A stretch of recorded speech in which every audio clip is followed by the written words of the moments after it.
அன்பு மாணவ செல்வங்களுக்கு காலை வணக்கங்கள் உரித்தாகட்டும்.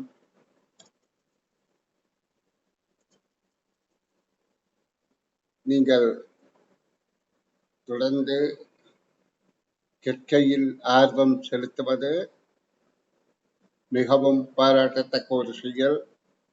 நீங்க சின்ன பிள்ளைகள், உங்களுடைய இந்த முயற்சிக்கு ஆண்டவர் நிச்சயமாக நிறைந்த பயனே தருவார். ஏனென்றால் நீங்கள் கள்ளங்கபடமற்ற குழந்தைகள். அப்ப நீங்க ஒரு நாளும் காலையில எழுந்தவுடனே நினைக்க வேண்டியது என்னென்றால், அதாவது நாங்கள் நினைக்கிறதான் செயலாக மாறும் பிள்ளைகள். இது எல்லாருக்கும் புரிந்து கொள்ள போவதில்லை. நான் சொல்வதை நல்லா கேளுங்கோ. நாங்க எதை நினைக்கிறோமோ அதுவாக நாங்க மாறுவோம். அப்ப அந்த நினைக்கிறதுல என்ன தேவை? தீவிரமா நினைக்கணும். தீவிரம்னா மிகுந்த அக்கறையோடு அதை நினைக்க வேண்டும். அதை நினைத்தால் அதுவாக மாறும். யாரும் தாங்கள் நினைத்ததை அடையாம விட வேண்டிய நியாயம் இல்லை. அப்படி அடையாமல் விடுகிறார்கள் என்றால் அதுக்கு காரணம் அவர்களுடைய நினைப்பில இருக்கிற குறைபாடு. அப்ப நீங்க உங்களுக்கு ஒரு லட்சியம் இருக்கும். நாங்க எதிர்காலத்துல இப்படி பெறணும் என்று அந்த லட்சியத்துல தீவிரமானவர்களாக இருக்கும். தீவிரம் என்றால் அதுல கூடிய அக்கறை உள்ளவர்களாக இருக்க வேண்டும். அப்படி இருக்கிற பட்சத்துல நீங்க நினைத்தது நிச்சயம் நடக்கும். இந்த 5ஆம் ஆண்டு புலமை பரீட்சை மட்டும்தான் உங்களோட வாழ்க்கை என்று கருதி விடாதீங்க. இந்த பரீட்சை ஒரு ஆரம்பம். இது நீங்க படிக்கிறதுக்கு ஆரம்பிக்கிற இடம். இப்ப ஒரு வாகனம், ஓடாத வாகனத்தை தள்ளி ஸ்டார்ட் பண்ண வைக்குமா போல, அந்த ஓடாம நிற்கிற ஒரு வாகனம், அது என்ஜின் கீ போட்டு முடிக்கினாலும் என்ஜின் வேலை செய்யவில்லை. அப்ப அந்த வாகனத்தை தள்ளித்தான் ஸ்டார்ட் அடிக்க பண்ணுவார்கள். பிறகுதான் அது ஓட போகுது, பிறகுதான் அது வேகமாக ஓட போகுது. அப்ப அதே மாதிரி இப்ப நீங்கள் இந்த பரீட்சை தான் உங்களுடைய வாழ்க்கை என்று தவறாக கருதி விடாதீங்கோ. இது வாழ்க்கையின் முதல் பாகம். அதாவது ஒரு மாடியை அடைவதற்கு நீங்க ஒரு படியில கால் வைக்குமா போல, இன்னும் பல படிகள் இருக்கு. அப்ப அந்த படிகள் சாதகமாக உங்களுக்கு ஏறுறதுக்கு வசதியாக இருக்கணும் என்றால் இதுல நீங்க நல்ல மன மகிழ்ச்சியோட இந்த காரியத்துல ஈடுபடும். அப்ப இது மன மகிழ்ச்சியோட ஈடுபடுத்தி நல்ல பொறுப்பேறு உங்களுக்கு கிடைத்தால், ஏன்னா நீங்க நல்ல மன மகிழ்ச்சியோட செய்தால்தான் நல்ல பொறுப்பேறு கிடைக்கும். சும்மா ஏனோ தானோ கடமைக்காக, அம்மா அப்பாவுக்காக, மற்றவைக்காக நீங்க படிக்கல. நீங்கள் உங்களுக்காக படிக்கணும். படித்தால் நல்ல பெறுபேறு இதுக்கு அமையுமாக இருந்தால் நீங்க நிச்சயமாக எதிர்காலம் உங்களுக்கு இன்னும் சுபிட்சமாக இருக்கும். நீங்க இப்ப காலையில எழுந்து மற்றவையெல்லாம் நல்லா குரட்டை வட்டி நிற்கிற கொள்ளுவினா அவைக்கு ஒரு உடல் சுகம் கிடைக்கும். ஆனா உங்களுக்கு உடம்புக்கு ஒரு வேதனை தான். காலையில எழும்புறது ஒரு சின்ன வேதனையத்தான் இருக்கும். ஆனா அதால கிடைக்க போற நன்மை அதை விட கூட.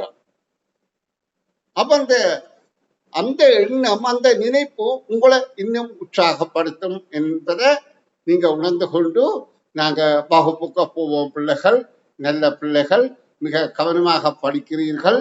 மிகுந்த பாராட்டுக்கள் உங்களுக்கு குறித்தாகட்டும். சரி, நாங்கள் இன்றைய பார்க்க வேண்டிய பரீட்சைத்தாளுக்கு போவோம். அதாவது பயிற்சித்தாளில் நாங்கள் கடைசியாக பார்த்த தாளில் இருந்து தொடர்ச்சியான வினாக்களை பார்வையிடுவோம். நாங்கள் இடையிலே ஒரு நாள் கொஞ்சம் கேள்விகள் பார்த்த நாங்கள், அதனாலும் பரவாயில்லை, நாங்கள் முதல்ல இருந்தே திரும்ப இதை பார்வையிடுவோம். அது எங்களுக்கு நிச்சயமாக நல்ல பொறுப்புகளை தரும். இப்ப நீங்க உண்மையிலேயே நல்ல ஒழுக்கம் உள்ளவர்கள் என்பது இங்க பாருங்க. சிலர் இந்த கிளி என்று எழுதி இருக்கிறோம். இவர்களை தவிர மற்ற இப்ப 2 பேர் தான் இதுல எழுதியிருக்கு, 2 பேரோ ஒரு ஆளோ. அந்த ஓரிருவரை தவிர மற்ற எல்லா பிள்ளைகளும் மிகுந்த ஒழுக்கம் உள்ளவர்களாக இருக்கிறது உங்களுக்கு தெரியுது. அப்ப இந்த ஒழுக்கம்தான் உங்களோட வெற்றிக்கு வழிகாட்ட போகுதோ. இப்ப உங்களுடைய ஒவ்வொரு சின்ன செயலும் உங்களை பற்றி வெளியில பறைசாற்றும். நாங்க எதை நினைக்கிறோமோ பிள்ளைகள் அதான் செயலாக வரும். அந்த செயல்தான் பழக்கமாக வரும். அந்த பழக்கம்தான் வாழ்க்கையை நிர்ணயிக்கும். இப்ப நான் ஏன் சொல்றேன் என்றால், இப்ப நான் இந்த பேப்பரை எடுக்கிறதுக்குள்ள அந்த ஸ்கிரீன்ல கிறுக்கிறவே இருக்கிறமே, அதே ஒரு மனத்துடிப்பால தான் அப்படி கிறுக்கினாலும் அது ஒரு தவறான பழக்கம். அந்த பழக்கம்தான் அந்த பிள்ளைங்க வாழ்க்கையில சில கிறுக்கல்களை உண்டு பண்ணும். அப்ப நாங்க ஒழுக்க சீலராயிருக்க முதல் பழக வேணும்.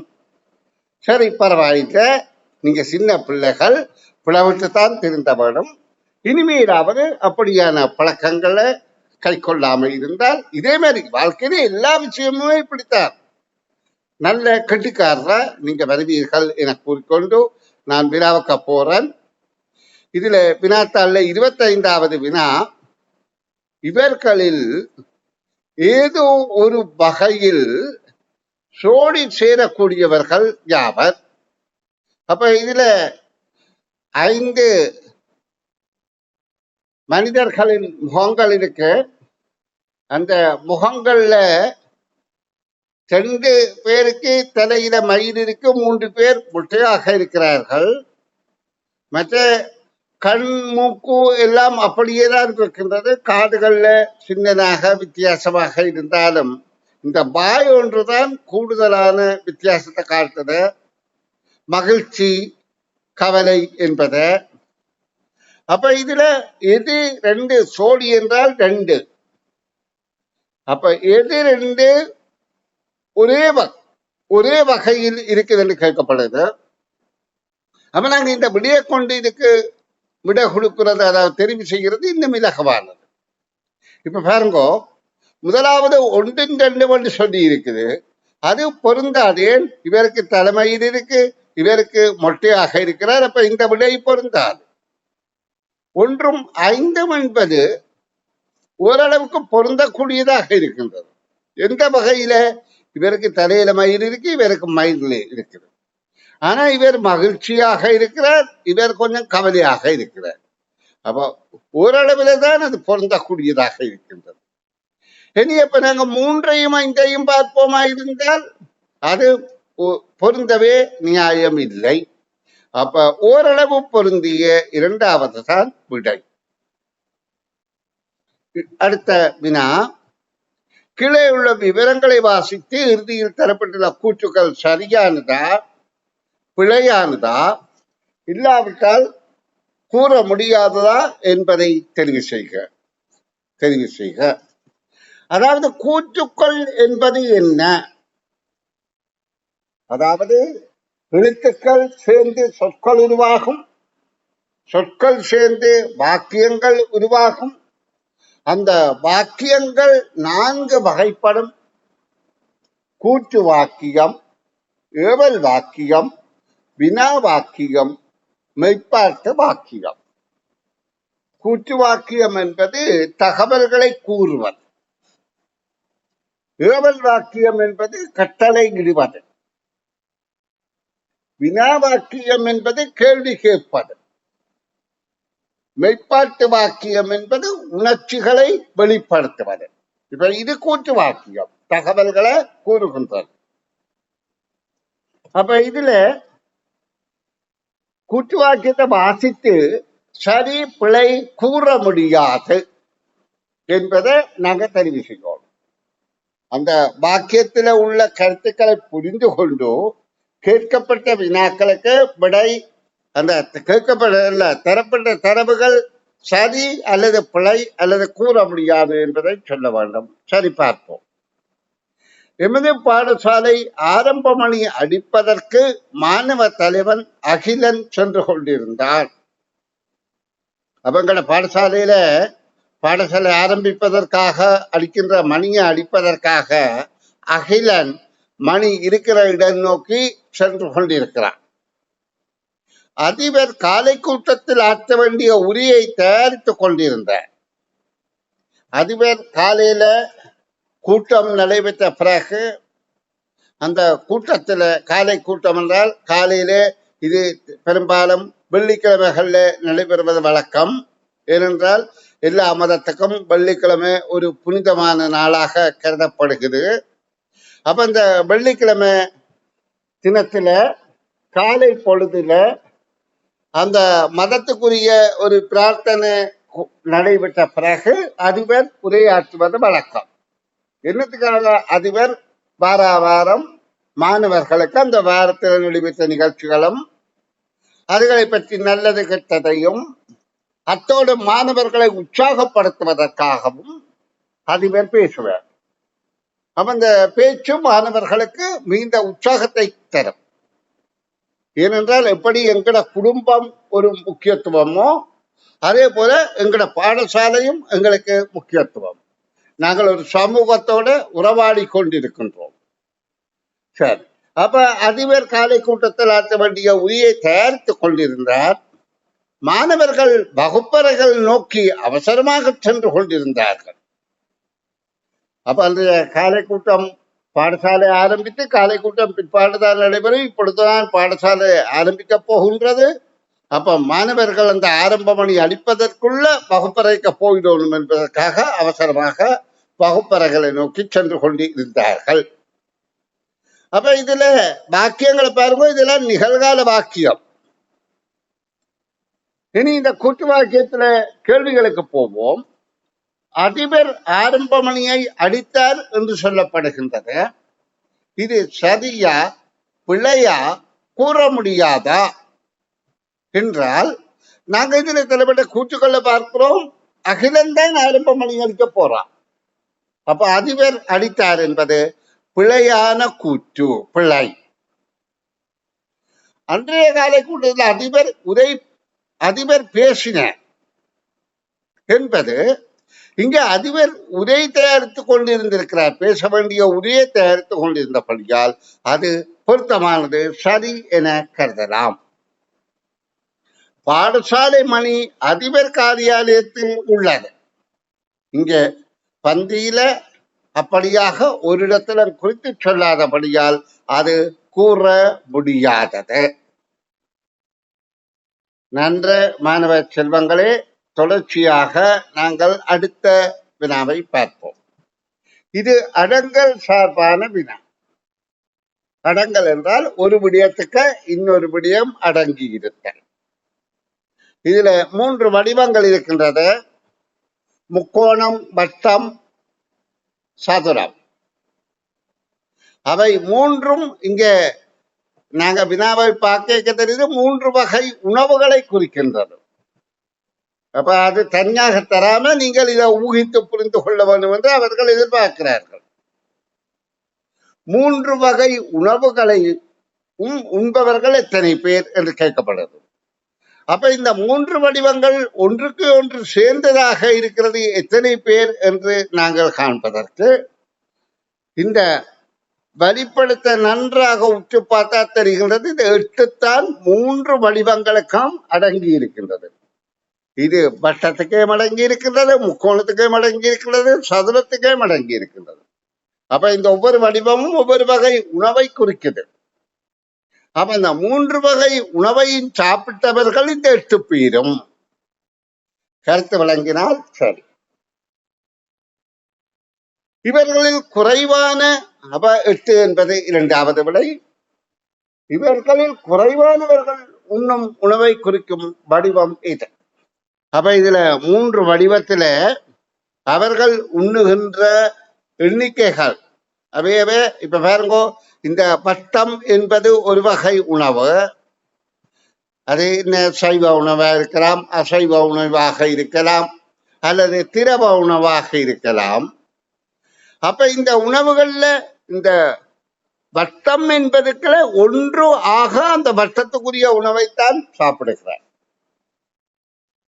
இந்த 6 என்பவர் வட்டத்துக்கும் முக்கோணத்துக்கும் உள்ளதை சாப்பிடுறார். இந்த 6 என்பவர் வட்டத்துக்கும் சதுரத்துக்கும் உள்ளதை சாப்பிடுறார், இவரும் அதெல்லாம் சாப்பிடுறார். அதை தான் தண்டாக காட்டப்பட்டது. இந்த 8 என்பது 3 உணவுகளையும் உண்பவர்களை குறிக்கின்றது. ஆனா இந்த எல்லாருமே இந்த வட்டத்துக்கு அடங்கியுள்ள அனைவரும் வட்டத்துக்குரிய உணவை உண்ணுகின்றார்கள். அப்ப இதுல குறைவான உணவை உண்றவே குறிக்கிற வடிவம் எது என்பதற்காக நாங்கள் ஒவ்வொரு வடிவத்துக்கு உள்ள எண்களையும் கூட்ட வேண்டும். அப்ப 1, 6, 7, 7 மாறும் 13, 13 8 21, 26. இனி நாங்கள் முக்கோணத்துக்குரியது எண்ணுவோம். 8, 8 மாறும் 14, 14 2 16. இனி நாங்கள் சதுரத்துக்கு உரியது எண்ணினால் 6, 8 14, 14 6, 8 14, 19, 19 7 26. அப்ப அதுவும் 26 குறிக்குது.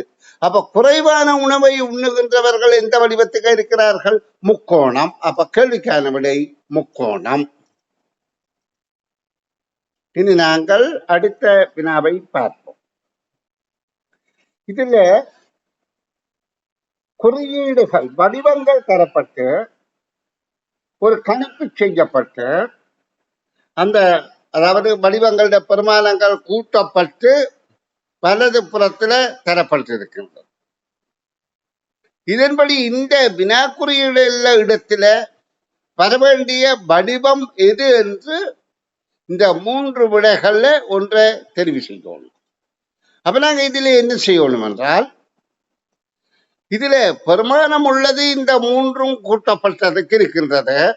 ஆனா இப்படி கூட்டப்பட்டதுக்கு இல்ல, நிழலாக கூட்டி கீழே பெருமானம் இல்லை. அப்ப ஒரே வடிவம் 3 இருக்கின்றபடியே இதை கண்டுபிடிக்கிறது இதாக. ஏன் இந்த பெருமானத்தை 3ஆல வகுப்புமாக இருந்தால் இந்த பெருமானம் இதுல பெருமானம் 3. அப்ப எங்களுக்கு இப்ப புரிந்து விட்டது, இது 3, இது 3, இது 3.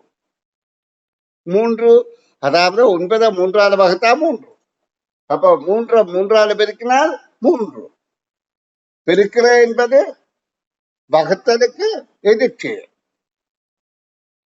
பெருக்கிற என்பது ஒரு எண்ணை மீள மீள கூட்டுவதற்கு ஒத்த செயல்.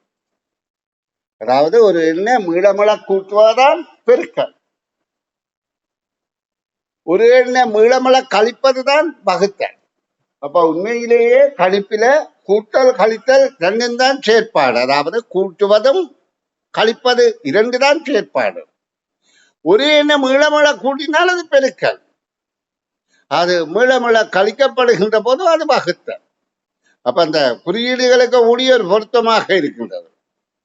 இப்படி அதாவது நிலைக்குத்து கிடைக்கோடு அப்படி சாய்கோடாக மாறுது. ஒரு கிடைக்கோடு திரும்ப 2 புள்ளிகளோடு சேர்ந்து மாறுது. அப்ப இதை விட இந்த செயலுக்கு அதிக பவர் இருக்கின்றதான் கருத்து. மீளமள கூட்டுவதை விட பெருக்குவது சக்தி கூடியது. மீளமள கழிப்பதை விட வகுப்பது சக்தி கூடியது. சரி, நாங்கள் இப்ப 9 3ஆல வகுத்தோம்.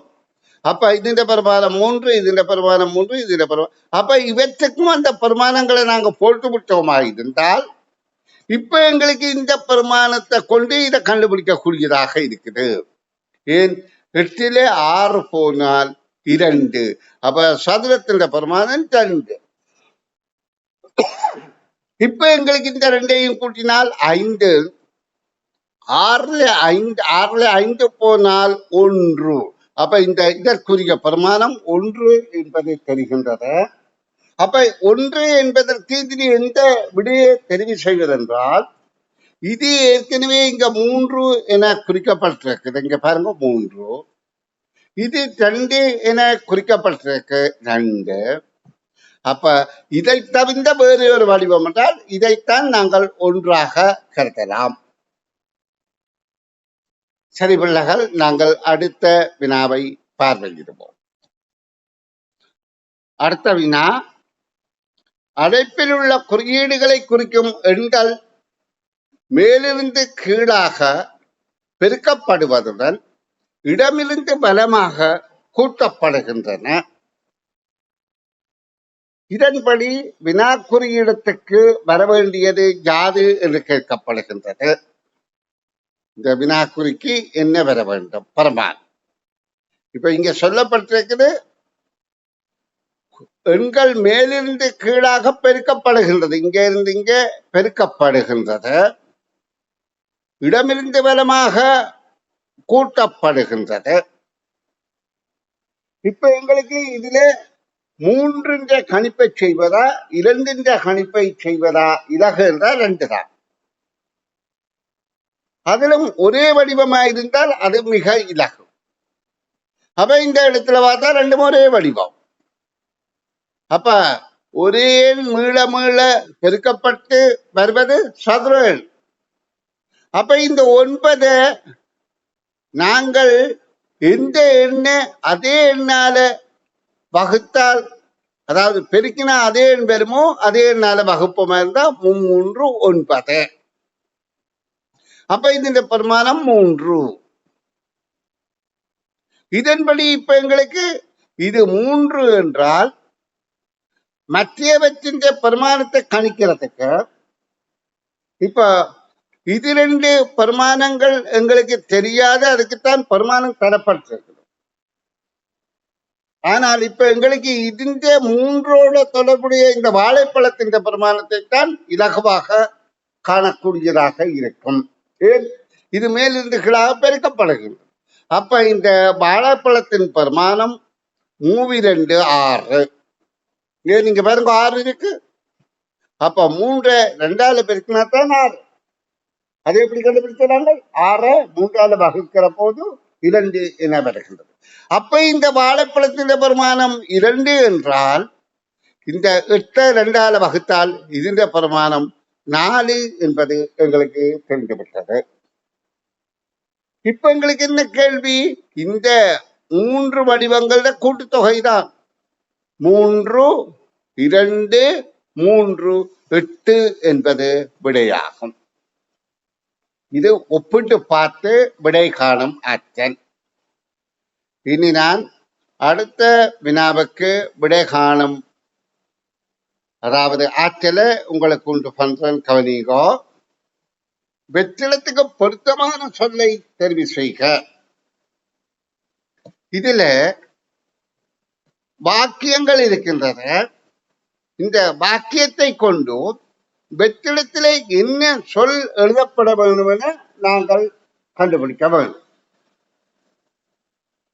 இப்ப பாருங்க, இந்த வாக்கியத்தை வகுப்பாசிரியர் வகுப்பறைக்கு சென்று மாணவரை அமைதிப்படுத்தினார். அப்ப இந்த வாக்கியத்தின் எழுவாய் பயனிலேயே நாங்க புரிந்து கொள்வதால தான் இந்த வினாவுக்கு விடையளிக்கக்கூடியதாக இருக்கும். அமைதிப்படுத்தினார் தான் இங்க செயல். அப்ப வகுப்பாசிரியர் வகுப்பறைக்கு சென்று மாணவரை அமைதிப்படுத்தினார், இதுதான் செயல். அதான் வினைச்சொல், அதான் பயனிலை. இந்த பயனிலையோட யார் உயர்த்தனை என்றால் யார் அல்லது எது அல்லது எவை என்ற கேள்வியை கேட்கிறதன் மூலம் நாங்க எழுவாயை கண்டுபிடிக்கலாம். யார் அமைதிப்படுத்தினார்? வகுப்பாசிரியர். அப்ப எழுவாய் வகுப்பாசிரியர். எது எவை? யார் எது எவை? எவை எவை, அதாவது யாரை அமைதிப்படுத்தினார்? மாணவரை. அப்ப நாங்க ஒரு பயனிலை சொல்லோட எழுவாய் செய்யப்பட பொருளை கண்டுபிடித்தோம். அதே போல வைத்தியர் வைத்தியசாலைக்கு சென்று நோயாளரை குணப்படுத்தினார். அப்ப குணப்படுத்தினார் எழுவாய், குணப்படுத்தினார் பயனிலை, வைத்தியர் எழுவாய், நோயாளரை செய்யப்படு பொருள். இப்ப இங்க என்ன கேட்கப்படுகின்றது? தொடர்பு. என்ன தொடர்பு? வகுப்பாசிரியருக்கு வைத்தியரை தொடர்படுத்தினால் எழுவாய் எழுவாய் எழுவாய் எழுவாய் தொடர்படுத்தினால் இதுல வகுப்பறை என்பது, அதாவது வகுப்பறைக்கு சென்று மாணவரை அமைதிப்படுத்தினார். அமைதிப்படுத்துறது வகுப்பறையே அல்ல, மாணவரைத்தான். அது சில நேரங்களில் வகுப்பறை என்பது இடமாக பெயராக வரும். ஆனா இங்க மாணவர் என்று சொல்லியிருக்கிறோடைய மாணவரைத்தான். அப்ப வகுப்பறை என்பது முன்னாலே இருக்கிற ஒரு குறிக்கப்பட்ட சொல். அதே மாதிரி இங்க வைத்தியசாலை என்பது இங்க இருக்கின்றது. அப்ப கேள்விக்கான விடை வகுப்பாசிரியர் வைத்தியர் என்றால் வகுப்பறை என்பதற்கு வைத்தியசாலை என்பதாகும். இது சொல்லிலக்கண அடிப்படையில ஒரு வாக்கியத்தின் கருத்தை புரிவதன் மூலம் நாங்கள் வினாவை கண்டுகொண்டோம். நன்று மாணவ செல்வங்களே, நான் இனி உங்களுக்கு அடுத்த பக்க வினாக்களுக்கு விடை காணும் விளக்கங்கள் தொடர்ச்சியாக தருகிறேன். அதாவது கல்வி என்பது நாங்கள் சிலர் என்ன எதிர்பார்ப்பார்கள் என்றால், இந்த பணம் மாறி ஒரே அடிக்க கல்வி வந்துவிட வேணும். அப்படி வந்தால் மென்கள் தான், பைத்தியம் தான் பிடிக்கும். ஒரே அடியா மண்டைக்க விடயங்களை திரிக்க போனால் இந்த மண்டைக்கு மூளைக்கு ஒரு ஆற்றல் இருக்கு, கொஞ்சம் கொஞ்சமாக தான் ஏற்றுக்கொள்ளும். ஒரே அடியா திணிக்க போனால் எப்படி மண் பானை ஒன்றுக்கு நிறைய பொருளை போட்டு திணிக்க போனா அது உடைந்து போமோ, அதே போல பைத்தியம்தான் பிடிக்கும். அப்ப நாங்கள் என்னடா கொஞ்சம் கொஞ்சம் விஷயம்தானே படிக்கிறோம் என்று சரிப்படைய கூடாது. கொஞ்சம் கொஞ்சமாத்தான் படிக்கலாம். அதுதான் கல்வி. கல்வியின் முக்கியத்துவம் எப்படி இருக்கின்றது என்றால், நாங்க மெல்ல மெல்ல கொஞ்சம் கொஞ்சமாக விடயத்தை புரிந்து கொண்டால் எங்களுடைய ஆற்றல் மிக திறமையாக பெருமாற்றலாக உருவெடுக்கும். அந்த ஆற்றலை கொண்டு நாங்கள் பரீட்சைகளை வெற்றி கொள்ள முடியும். சரி, நான் இதோட தொடர்ச்சியாக அடுத்த பக்க வினாவுக்கும் விடை விளக்கம் தருகின்றேன், கவனியுங்கள். அதாவது இப்ப இரண்டாவது பக்க கேள்விகளை பார்வையிடுவோம். இது இறுதி பக்கம். ஆனா இது முழுவதும் உங்களுக்கு இன்றைக்கு கற்பிக்க முடியாது, பரவாயில்லை. இதுல கொஞ்சம் வினாக்களுக்கு விடைகளை சொல்லி தந்துட்டு மிகுதி நாளைய வகுப்புகள்ல தொடர்ச்சியாக இன்னும் ஒரு வார காலத்துக்கு வகுப்பு வைக்கக்கூடியதாக இருக்கும். அந்த காலத்துக்கு நான் உங்களை என்னால முடிந்த அளவில் தயார்படுத்தி விடுறேன். இப்ப இந்த வாக்கியத்தை பார்ப்போம். கமலா காலையில் புகைவண்டியில் பாடசாலைக்கு வந்தாள். அப்ப வந்தால் வினைச்சொல். யார் வந்தால்? கமலா வந்தால் பாடசாலைக்கு சேப்படும். அப்பா மாலையில் விமானத்தில் வெளிநாடு சென்றார். அப்பா எழுவாய் சென்றார் பயணில வெளிநாடு செயற்படப்படும். இப்ப கேள்வி என்ன? கமலா அப்பா எழுவாய் ரெண்டும் தொடர்பு இருக்குமாயிருந்தார். கமலாவுக்கும் அப்பாவுக்கும் என்ன தொடர்பு? எழுவாய் சொற்கள். அதே போல வந்தாள் என்றது வினைச்சொல் பயனில. அப்ப வந்தாளுக்கும் சென்றாருக்கும் தொடர்பு இருக்கின்றது. வந்தாள் என்பதும் பயனிலே, சென்றார் என்பதும் பயனிலே. அப்ப முதலாவது விடைதான் பொருத்தமானது. இனி அடுத்த 35வது வினாவை பார்ப்போம். வெற்றிடத்துக்கு பொருத்தமான உரிஜாது. அப்ப வெற்றிடத்துல இதே போல ஒரு சட்டகம் இருக்குது. இந்த 3 விடைகள்ல எது பொருத்தம் என காண வேண்டும். அப்ப நாங்க முதல் நடக்கின்ற மாறுபாடுகளை உற்று கவனித்தால்தான் எங்களுக்கு அடுத்த மாறுபாடு எதுவாக இருக்கும் என்று ஊகிக்க முடியும். இப்ப நாங்க இந்த வடிவங்களை பார்க்கிற போது இதுக்கும் இடையில என்ன மாறுபாடு நிகழ்ந்திருக்கு? இப்ப பாருங்க, இதுல வட்டம், சதுரம், முக்கோணம், முக்கோணத்துக்கும் முக்கோணம் என்று அமைந்திருக்கு. இது நாங்கள் 1, 2, 3, 4 என பார்த்தால் அடுத்த வரிசையில இதுக்கு நாங்கள் இலக்கங்களை இட்டால் 2, 3, 4, 1 என்று இருக்கிறது. இப்ப எங்களுக்கு தெரிந்து விட்டது, இதுல இந்த 1 என்பது இடமிருந்து பலமாக முன்னுக்கு போயிருக்குது. பாருங்க, 1 இங்க வந்திருக்குது. அப்ப 2, 3, 4 அப்படியே தொடர்ச்சியத்தான் இருக்குது. இங்க இருக்கிற மாதிரி தான் இருக்குது. இந்த 1 தான் முன்னால வந்திருக்கு. அப்ப அடுத்த செயற்பாடுல இந்த சதுரம் முன்னால வந்திருக்கும். சரி, சதுரம் முன்னால வந்திருக்கு. மற்ற 3ம் அப்படியே இருக்குது. அப்ப இதற்கடுத்த செயற்பாடிலே என்ன நடக்கும்? இந்த முக்கோணம் முன்னும் போகும். அப்ப முக்கோணம் இங்க வரும். மற்ற மூன்றும் அதே ஒழுங்கிலே இருக்கும். அப்ப சதுரம், வட்டம், முக்கோணத்துக்கு முக்கோணம் இப்படியாக இருக்கும். அப்ப நாங்க இந்த விடையை ஒத்து எது விடை பொருத்தம் என்று பார்த்தால் மூன்றாவது விடை பொருத்தமாக இருக்கின்றது. அப்ப இது மாறுபாடுகளை இனங்காணும் ஆற்றல். இனி அடுத்த வினா, தை, பங்குனி, ஆனி, அடுத்தது என்ன வரும்? அப்ப நாங்க இதுல இந்த மாதங்களுக்கு ஏதாவது தொடர்பு இருக்கான்னு பார்க்கணும்.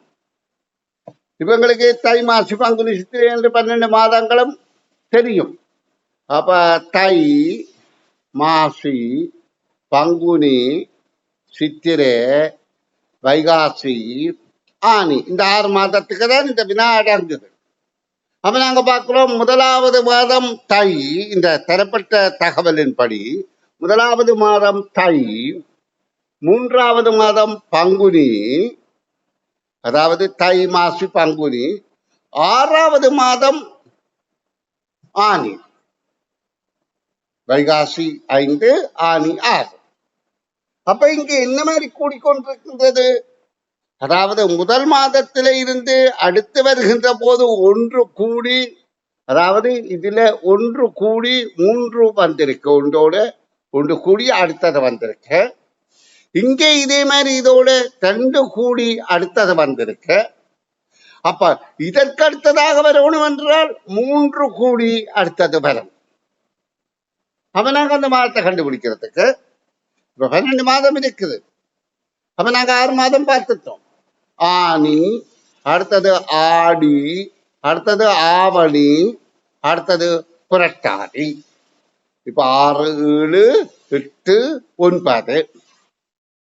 தை, மாசி, பங்குனி, சித்திரை, வைகாசி, ஆனி, ஆடி, ஆவணி, புரட்டாதி, ஐப்பசி. இப்ப பாருங்க, இந்த 3ம் கூடித்தான் அடுத்தது வருகின்றது என்றால் இங்க 2 கூடியது, புரட்டாதி, ஐப்பசி என்பது விடையாக வருகின்றது. அப்ப நாங்க இத ஒட்டு பார்த்துத்தான் கண்டுபிடிக்கிறோம். இங்க 1 மாதம் கூடினது, இங்க 2 மாதம் கூடினது, இங்க 3 மாதம் கூடியிருக்கு. அப்ப ஐப்பசி, சாரி, இங்க இதுல இருந்து இது குறிக்கிறது. அப்ப 3ம் கூடினால் ஐப்பசி என்பது விடையாக வருகின்றது. இனி நாங்கள் அடுத்த வினாவுக்கு விடை காணும் விளக்கத்தில் ஈடுபடுவோம். அடுத்த வினா, 4 மாணவர்கள் வைத்திருந்த பென்சில்களில் அளவுகள் கீழே ஒழுங்கு வரிசையில் உள்ளன. அப்ப இந்த அடிமட்டத்துக்கு மேலே பென்சில் தரப்பட்டிருக்கு. அந்த பென்சில்களுடைய அளவுகளை கொண்டு நாங்கள் வினாக்களுக்கு விடையளிக்க வேண்டும். இப்ப பாருங்க, இதுல ஒன்றில் ஏறு வரிசையில இருக்கணும் அல்லது இறங்கு வரிசையில இருக்கணும், ஒழுங்கு என்பதான். அப்ப நாங்க இதை ஏறு வரிசையில ஒழுங்குபடுத்தினால் இது 3 cm, சாரி, இதை கவனிங்கோ, இது 3 cm. அப்ப முதலாவது இது வரும்.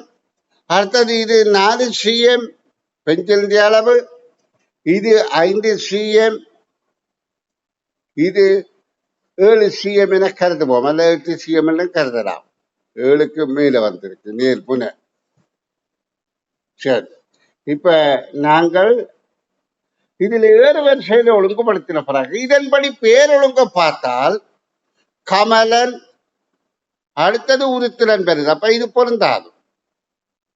அப்ப உருத்திரன் கூடினது, அடுத்தது விமலன், அடுத்தது அமலன், அடுத்தது கமலன் என்கிறது பொருந்துகின்றது. ஏன் 7, 5, 4, 3 cm அளவுகள் இறங்கு வரிசையில இருக்கின்றது. அப்ப 2வது விடைதான் பொருத்தமானது. அடுத்தது பார்ப்போம், கமலன், அடுத்தது விமலன் வந்து கமலன் பெற வேண்டிய இடத்துல, அப்ப அது பொருந்தாத விடை. சரி மாணவர்களே, இன்னும் இப்ப நான் இதுல இன்னும் இந்த 3 கேள்விகளை விளங்கப்படுத்த போனால் அரைவாசியில வகுப்பை நிறுத்த வேண்டிய கட்டம் பெறும்.